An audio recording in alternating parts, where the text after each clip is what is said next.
Welcome to AJC Perspectives on TvAbraham. I'm Jason Isaacson, Chief Policy and Political Affairs Officer of the American Jewish Committee, and I'm so delighted to be joined by my friend Lianne Pollak-David from Israel. Lianne is a co-founding partner of the Coalition for Regional Security. She has a background in the national security establishment in Israel, was an advisor to Prime Minister, was an advisor to on the staff of the National Security Council of Israel, was on the negotiating team with the Palestinians at one point as well, has other work that she has done as a strategic affairs and political consultant. But Lianne, we really want to talk with you about this new organization that you co-founded at the beginning of the year, Coalition for Regional Security, with partners also from political establishment, national security establishment, different sectors of Israeli society who are concerned about the future of Israel and how to move forward to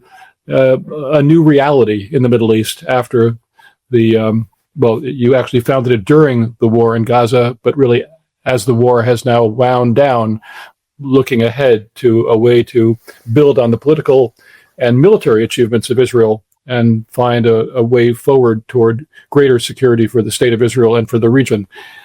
So walk our viewers through the process that you and your colleagues went through in establishing the Coalition for Regional Security at a time when the war in Gaza had been going on for more than a year. Israeli hostages were still being held. The country itself remained under attack on multiple fronts. What were your intentions, your long-range goals, and what can you tell us about the people who joined you as your co-founders in this undertaking? Yeah, thank you so much, Jason. It's really a pleasure to join you today. And really what happened was just in the very early months of the war, we were all very busy with emergency tasks, supporting basically civilians and soldiers of Israel and, of course, the hostage families.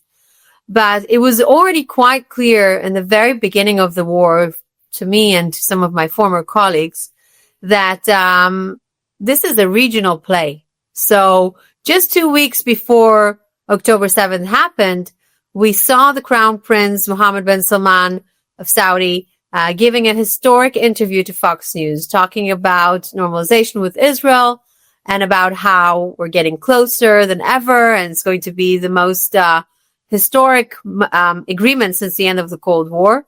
Those same days, we saw Prime Minister Netanyahu giving a historic speech at the UN, showing a map of the Middle East and what it would look like after normalization between Israel and Saudi Arabia, showing the IMEC corridor, basically showing how the entire region and world would change. So it was very clear to us on October 7th, a few days into the war, that this was not, quote unquote, just a terrible massacre and only orchestrated by Hamas, but this is generated by the Iranians as well as an anti-normalization move, because of course normalization between Israel and Saudi Arabia would bring the moderate forces even closer together in the region, which obviously then automatically weakens Iran's position and in its ring of fire. So that was clear to us. And then we also saw those 7 different fronts evolving over the war. And it was very clear that this is a regional play. Now, we also identified that basically in Israel, yes, there was a lot of fantastic or phenomenal or remarkable military activity that brought about the potential for change across the various countries where we have been attacked and were activated. Even surprising scenes like we saw in Syria, which were not even attended, but then, aroused. And we saw that there is actually no vision for Israel or nor exit strategy for Israel on how to convert these military achievements into a new reality in the region. Now, basically, in the past, we were all part of, some of us were part of the notion that we have to solve the Israeli-Palestinian conflict also simply by a bilateral route. I was part of that effort during the Annapolis process, but that has failed. obviously. We also realized on October 7th that to everyone that didn't see it before, the conflict management completely blew up in our faces. So for the first time, we connected all the dots and said, this is a regional play. We need to get back to normalization with Saudi. We need to secure the Abraham Accords and expand them. We need to make sure that our peace agreements with Jordan and Egypt are sustained and nurtured. And we also need to think about a new concept, a new way of looking at the Israeli-Palestinian conflict and the day after in Gaza, a regional one. That's why we came up with the Abraham Shield Plan. We wrote it up. It has 6 principles, very much aligned with the agenda that I just laid out. And we started recruiting basically high-ranked individuals, influencers, so top people from the security establishment, former security establishment, former ambassadors, former ministers, people from the high-tech scene, business people, media people, academia, who all came together to support this plan. And you know what? It was easier than we thought. It was very clear that this is the path moving forward. And the group that we brought together is not only diverse in terms of its backgrounds, professional backgrounds, but also diverse in terms of its political orientation. So you have people there who were former members, former politicians and ministers in clear right-wing parties in Israel. But then you also have people who define themselves as centrists and people who define themselves as the peace camp. And we all came together from a very pragmatic point of view on how we're going to secure Israel's future. And that was launched in January 2025, very much in the midst of the war. As President Trump entered the White House, we decided that this is the moment to lay out the vision and the exit strategy of Israel, and to basically promote it internally within Israelis, within the wider public, promote it with the political spectrum in Israel, and promote it also externally to the international community and to the regional community, so that they know that this is the real Israel voice, and we've tested ourselves and we realized that this is indeed the case. So we do represent the vast majority of Israelis, over 70%. And this is the pragmatic view from Israel's perspective. We want the world and the region to know it. So you talk about the political reception that you've received, the political kind of where the needle is on the political establishment in Israel. You referenced the peace camp before, and there have been people who have been saying for years that the peace camp is dead in Israel. You represent, I think, sort of a different angle on the peace camp, really the pragmatic sense that you can bring together different elements of society with different backgrounds, different political orientations, but aiming toward this more regional perspective for Israel, that the necessity for Israel's security lies in that kind of regional integration for Israel in a way much beyond where the Abraham Accords are, really full integration across the region. You've worked with members, as you said, from multiple parties across the political spectrum in Israel and in the Israeli parliament, and you've helped to generate sessions at the Israeli parliament, the Knesset. I wonder if you could talk a little bit about that and the sort of reception that the political establishment in general has given to the coalition for regional security. But also I'm really curious about these Knesset sessions. Who spoke there? What kind of impact have you had? What kind of media reception have you received as well? Yeah. So these are not only sessions. Actually, we encouraged the politicians and various political parties to come together and establish a completely new dedicated caucus in the Israeli Knesset, completely focused on the advancement of regional security. So this is a one-of-a-kind caucus that brings together 4 different parties, quite diverse, and they all came together to discuss, to have parliamentarian discussions beyond what's going on in government and how we're going to advance the security of Israel through the regional approach. We had one caucus conference that was the launch of the caucus in July. And during that conference, we brought over, for the very first time in history, we flew over a Saudi commentator, Abdulaziz Al-Khamis, who is based in the Emirates, and this is why we could bring him over. And we also brought Shadi Maltini, a Syrian-American, who both of them were courageous enough to come to Israel physically during the war still, before the ceasefire in Gaza, and to speak directly to the Israeli public and the Israeli parliamentarian system in the Israeli Knesset. And I can tell you, Jason, that this was a remarkable moment, almost like a Sadat moment. So Abdulaziz Al-Khamis laid out what needs to happen in order for Israel to get back on the route to normalization, of course, mentioning the pathway to Palestinian statehood, but as part of a wider regional deal. And also the fact that it's not expected for that Palestinian state to be established tomorrow morning, and it has to be conditioned, and there's lots of work to do for the Palestinians to do, but basically laying out the opportunity and encouraging Israel to get on the regional train. Shadi Maltini, on the other hand, just 2-3 weeks before he came into Israel to deliver his speech at the Knesset, he was actually in a very small meeting with President Ashara in Damascus, and he heard from President Ashara a comment saying that the opportunity between Syria and Israel is a once in 100 years opportunity.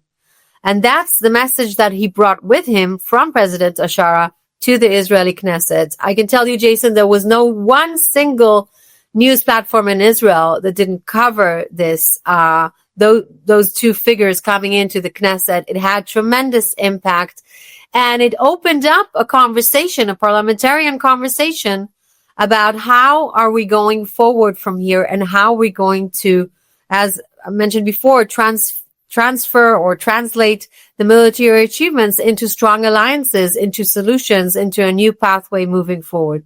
We also had another event just a couple of weeks ago in the Knesset, in the caucus, to discuss the implementation of the Trump plan. And I can tell you this was the only Knesset event that had the discussion about the Trump plan. Within that event, we had ambassadors and diplomats from the entire world, really, but also from the region, coming, participating, speaking to the Israeli public and Israeli politicians. We also had the ambassador of Kazakhstan giving remarks on his country basically joining the Abraham Accords, which marks a completely new role, really, for the Abraham Accords as a framework, a club, if you may, of the region of the moderate players. And we had Dr. Ali Noimi from the UAE joining over Zoom, giving a fantastic speech about the opportunity and where do we need to get from here, and the fact that we're all basically on the same side. So this is part of the activities that we've been up to. And the main issue here is, beyond stimulating the conversation, I believe, is also basically encouraging the political landscape in Israel to have these tough discussions. You know, it's an issue that is, easily being looked away by the politicians because it's so sensitive, because everyone's looking at the polls, because we're in election year. And it's scary for politicians to look at it, to discuss it, but we have to. And we have to challenge the current policies. We have to open up the discussion. We have to invite regional and international voices. We have to engage. It's so encouraging, Lianne. The Abraham Accords has come up in this conversation a couple of times, and I really want to build on that a little bit and get your sense of the degree to which the benefits that were promised in the Abraham Accords 5 years ago have been realized by Israel and by its neighbors, and ways in which the vision that you have sketched out for us of the Coalition for Regional Security, the Abraham Shield plan that you referenced, that I believe people can find if they look at the website of the Coalition. How would that enhance the benefit package that came with that should come with the Abraham Accords for the whole region, for Israel especially, but for the whole region? Look, the Abraham Accords, first of all, they've proven themselves not just by what happened before the war and the fact that, these relationships started emerging, and all of a sudden Israelis got a taste of what moderate Islam looks like. Does a warm peace look like? Because unfortunately, the peace with Jordan and Egypt is a very strategic one, is a very important one, but has not yet realized into a warm peace. What we saw with the Abraham Accords countries is very different, especially with the UAE and Morocco. And so this was an unbelievable impact, showcasing to the Arab world what Israel is really all about. Talking about, exchanges in research, in research and development, in tech and agricultural solutions, in smart city solutions, trade, what have you, tourism, culture, just Israelis visiting the Abrahamic house, which is a symbol of moderate and tolerance and coexistence in the region. So really quite remarkable before the war, but I think that the main proof of concept really was during the war. The fact that these relationships persevered, the fact that even some of the flights remained when other international airlines were canceling some of the Abraham Accords airlines. Fly Dubai, Emirates, yes, it exists. Yeah. I've flown back and forth during the war to exactly, and this is not something that is a given. Relationships, visits to the Emirates continued, and conversations and channels and forums continued and persevered. And not only that, conversations about what can, for example, the UAE, what role can it play in the day after in Gaza, especially in de-radicalization efforts, which really the UAE is the champion of, along with Saudi Arabia in the region. So I think this is evidence to the strength of the accords. But obviously, this was only the very first step. So it was architected, it was designed that way. And the next step should have really been the normalization with Saudi Arabia, which would then open up other opportunities for additional Arab countries, but also Muslim countries like Indonesia to join the club. And I think that this is really where we have hit a wall during the war, but not only during the war. Now we are after the ceasefire, and we still can't get that track back. And the reason being that the Palestinian issue has become much more urgent, much more central. There is a need for a commitment from the Israeli side. On the Israeli side, obviously, the public is very traumatized, and the more you push on the front of recognition of the Palestinian state right now, the more the public backs off. We saw this Saudi-French initiative of recognition first, which was very counterproductive in terms of moving the needle, not just for Israel, but for the Palestinians. But now with the Trump plan, I believe that we now have a new pathway moving forward. The way that the Trump plan is articulated is something that the vast majority of Israelis can back. It's a pathway, it's conditioned. There's lots of work to do, very much aligned with what we're describing in the Abraham Shield plan. There's much work to do in legitimacy first versus recognition first, meaning the PA needs to be revitalized, needs to fight corruption, undergo reforms, stop its pay for slay, which has started to do, and get into the schools and into the mosques and finally de-radicalize and take out all the hatred and anti-Israel sentiment out of the school books and out of the prayers. Because, we're talking a lot about demilitarization of Hamas, but until we demilitarize the hearts and minds of the Palestinian people, it will be very tricky to move forward. So I think for Israelis, this is a major, major issue. And I think that this is very much now part of the Trump plan, which gives us all an opportunity to move forward with something that all parties agree upon. I want to spend more time talking about the Palestinian issue, but I want to just one more point on the Abraham Accords, and to point out that there are memoranda of understanding between Israel and Bahrain and the Kingdom of Morocco on defense. So there's a security dimension for the Abraham Accords that we actually saw play out in 2024 as well, in the attacks that Iran conducted against Israel, when there was participation by Arab states in defending Israel against missile and drone attacks. In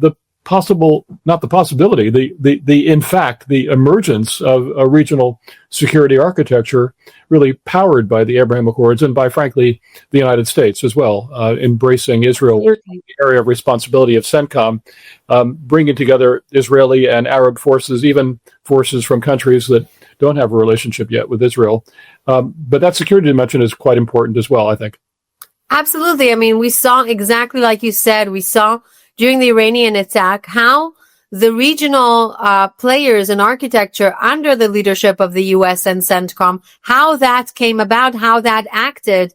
And that is defense not only on the region as a whole, but specifically on Israel. So the exchange of the feeds, the exchange of the intelligence, and in effect of obviously the flight zones and beyond that, which are not a lot we can specify.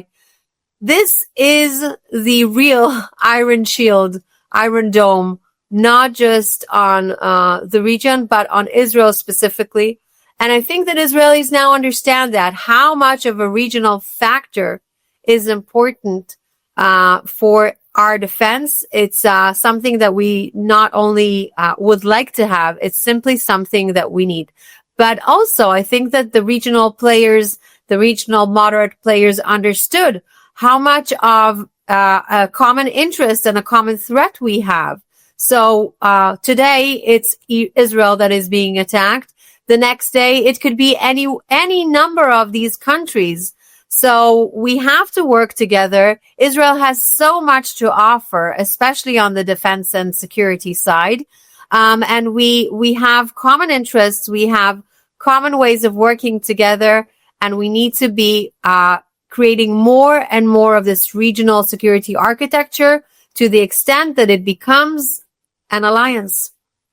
Lianne, going back to the Palestinian issue, and actually the link between confronting the Palestinian issue, the long simmering, very painful Palestinian-Israeli conflict, with the possibility of expanding the circle of Arab-Israeli peace.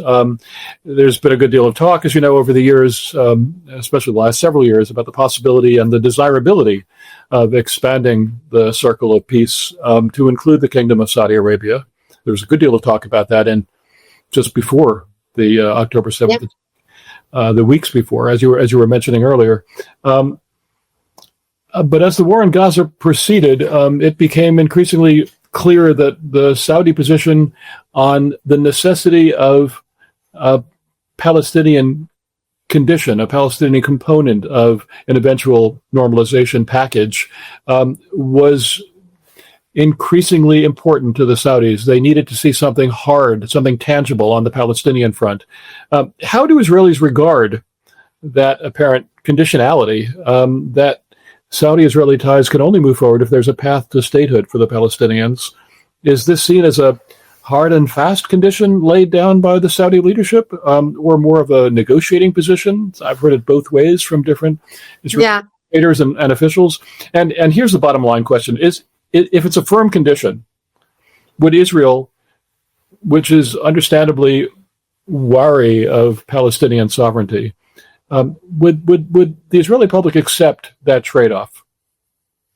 So I think that yes, it depends on who you ask. Some Israelis see simply the demand for a Palestinian state, and again, this recognition first move that was led not just by the French but also by Saudi itself was amplifying this notion that, okay, so this is basically what they want. They want us to establish a state tomorrow morning. That didn't help, obviously. But then some other Israelis do think that it's simply moving forward. It's about moving forward. It's also about officially neglecting any other ideas like annexation, which I think that President Trump himself actually put off the table, including Lindsey Graham's statements in the last few weeks. So kind of feel like that was thrown into the ocean as a potential idea. So I think what Israelis understand is that the Saudis want to see some pathway, some vision, some progress, and also want to know that, especially with this extreme right-wing government that we currently have in power, that they're not going to invest and they're not going to give away what is that kind of leverage that they have in order to then remain with extremist ideas of annexation or even resettlement in Gaza. So I think most Israelis understand that. But on the other hand, they also can't be pushed to something that is, first of all, completely disconnected from the realities on the ground right now. If a Palestinian state is established tomorrow morning, who's going to run it? How is it going to run? And how will it not become yet another, even bigger threat on Israel? Israelis also feel like establishing a Palestinian state now could be packaged as a prize to Hamas. Not because Hamas wants a two-state solution, but because Hamas wants some sort of an achievement and could package it in that way. So the timing is also off. And Israelis want to see that the Palestinians are finally taking responsibility and doing the things that they've had to do for 20 years, which they haven't done.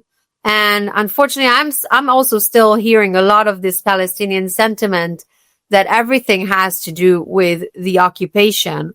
I'm still also missing the Palestinian notion of saying, we're finally going to do it. We're finally going to do it. Just help us do it. We know that this is what we need to do. So I think that Israelis need to see movement in that respect. And then what happens is, Jason, it's very much like a chicken and the egg. How can we move forward from here? If a new government arises in Israel, or even within this new government as part of the Trump plan, if an Israeli government says, we are willing to move forward with a new horizon, conditioned over a number of years, or at the end game, if everything goes well, there will be a statehood for the Palestinians. Will that be enough? I hope so. That's what I'm hearing from a lot of Saudis. And I hope that that's enough, because more than that is going to be very hard for Israelis to swallow.